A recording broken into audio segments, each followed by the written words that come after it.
జాగృతి అధ్యక్షురాలు కవిత పెట్టబోతున్న కొత్త పార్టీ పేరు ఖరారైందా? ముహూర్తం విషయంలో కూడా దాదాపు క్లారిటీ వచ్చేసిందా? పెద్దగా టైం తీసుకోకుండా పార్టీ ప్రకటన తర్వాత వెంటనే ఎన్నికల యుద్ధంలోకి దిగేందుకు కూడా ప్లాన్ సిద్ధమవుతున్నాయా? పార్టీ ఇంకా పుట్టక ముందే ఏ యుద్ధం కోసం సిద్ధమవుతోంది? ఫ్యూచర్ ప్లాన్స్ ఎలా ఉన్నాయి? బీఆర్ఎస్ నుంచి బయటకు వచ్చాక తన తెలంగాణ జాగృతి తరపునే కార్యక్రమాలు నిర్వహిస్తున్నారామె. జిల్లా యాత్రలు కూడా అదే బ్యానర్ కింద చేశారు. ఇక పార్టీ కోసం 2 నెలల క్రితమే కేంద్ర ఎన్నికల సంఘానికి దరఖాస్తు చేసుకున్న కవిత దానికి సంబంధించిన చిన్న కారణాలతో హైకోర్టు దాకా వెళ్లాల్సి వచ్చింది. ఇక కొత్త పార్టీకి తెలంగాణ ప్రజా జాగృతి అని పేరు పెట్టవచ్చని తెలుస్తోంది.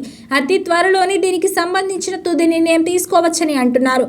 అదే సమయంలో పేరు కూడా ఫైనల్ అవ్వకముందే ఎన్నికల్లో పోటీ గురించిన చర్చలు జరుగుతున్నాయి. వచ్చే ఎంపీటీసీ, జెడ్పీటీసీ ఎన్నికల్లో ప్రజా జాగృతి తరపున అభ్యర్థులు నిలబెట్టేందుకు ఆల్రెడీ కసరత్తు మొదలైపోయిందంట.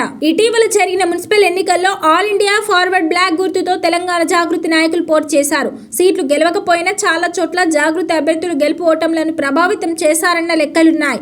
ఇప్పుడిక పార్టీ ఫైనల్ అయ్యింది. పేరు కూడా దాదాపు అదే ఉండొచ్చని అంటున్నారు. ఈ క్రమంలో రాజకీయ వర్గాల్లో సరికొత్త చర్చలు జరుగుతున్నాయి. పార్టీ పెట్టక ముందే మున్సిపల్ ఎన్నికల రూపంలో జనాల్లోకి వెళ్లడం, గెలుపు ఓటమిని ప్రభావితం చేయగలిగిన కవిత ఇక ప్రకటన తర్వాత దూకుడు పెంచవచ్చని చెప్పుకుంటున్నారు. ప్రస్తుతం రాష్ట్రంలో పరిషత్ ఎన్నికలకు రంగం సిద్ధమవుతోంది. కవిత పార్టీ పెట్టిన వెంటనే జరగబోయే తొలి ఎన్నికలు అవి. అందుకే తెలంగాణ ప్రజా జాగృతి తరపున ఖచ్చితంగా ఎంపీటీసీ, జెడ్పీటీసీ అభ్యర్థుల్ని నిలబెడతారన్న అంచనాలున్నాయి.